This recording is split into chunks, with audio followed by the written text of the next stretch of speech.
Hi எல்லாருக்கும் வணக்கம். எல்லாரும் எப்படி இருக்கீங்க? நல்லா இருக்கீங்களா? இந்த மஞ்சள் கலர் சாரியோட ப்ளவுஸோட கை வெட்டுற வீடியோவும், ஸ்டிச்சிங் தைக்கிற வீடியோவும் நம்ம பார்க்க போறோம். இதுக்கு நீங்க துணிய 4ஆ மடிச்சு போட்டுக்கங்க. மடிப்பு நம்ம சைடு இருக்கணும். ஆ உங்களுக்கு ஓப்பன் அந்த பக்கம் இருக்கணும். இப்போ நான் எக்ஸஸ்க்கு பிசுறு கட் பண்ணதுக்கு மார்க் போட்டிருக்கேன். நீங்க ஸ்ட்ரெயிட் பண்ணதுக்கு எக்ஸஸ் கட் பண்ணிக்கங்க. கட் பண்ணிட்டு அளவு ப்ளவுஸ் வச்சு லெஃப்ட் சைட் கை எடுத்து மார்க் போட்டுக்கங்க. நான் வீடியோல எப்படி காட்டுறனோ அது மாரி போட்டுக்கங்க. எப்பவுமே 4ஆ மடிச்சுக்கோங்க கைய துணிய 4ஆ மடிச்சு போட்டுக்கங்க. தையலுக்கு துணி எவ்வளோ விடணும், அது மாரி துணி பார்த்து விட்டுக்கங்க.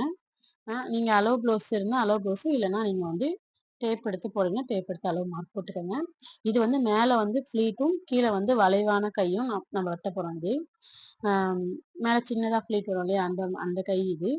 அதுக்கு நீங்க கீழ வளைவுக்கு அதே மாரி 1 1/2 இன்ச்சு நம்ம வீடியோல எப்படி காட்டுறோமோ, அது மாரி வளைவு கட் பண்ணிக்கங்க. உங்களுக்கு எவ்வளோ வளைவு வேணுமோ அந்த அளவுக்கு நீங்க வளைவு வச்சுக்கோங்க. இதுக்கு நான் கீழ மணி வைக்க போறேன். அதனால வளைவு கொஞ்சம் எக்ஸஸாவே வச்சிருக்கேன். சரிங்களா? மேல அதே மாரி ஃப்ளீட்டுக்கு பார்த்தீங்கன்னா, 3 இன்ச்சு 3 இன்ச்சு நான் கட் பண்ணியிருக்கேன். சைட்ல சைட்லனா மேல சரிங்களா? நீங்க கரெக்ட்டா அது மாரி கட் பண்ணிட்டு, நீங்க ப்ரெஸ் பீஸ்லயும் சாரியோட பிட் இருக்கு இல்லையா? அதுல நீங்க இது மாரி பார்டர் எந்த பக்கம் இருக்கோ அந்த பக்கம் போட்டு நீங்க கட் பண்ணி எடுத்துக்கோங்க. சரியா? அப்புறமா நம்ம சாரி பிட் இருக்கு இல்லையா? அது வச்சு தான் நம்ம மேல ஃப்ளீட் நம்ம வைக்க போறோம். இதோட கை ஃப்ளீட் டிசைன்லாம் எப்படி வைக்கலாம்னு சொல்லி நான் அடுத்த வீடியோல போடுறேன். பேக் தைக்கிற வீடியோ, லாஸ்ட் வீடியோவா சேனல்ல போட்டிருக்கேன். 2 வீடியோவா பாருங்க. தேங்க் யூ ஃபார் வாட்சிங். இந்த வீடியோ பிடிச்சிருந்தா மறக்காம ஒரு லைக் போட்டுருங்க.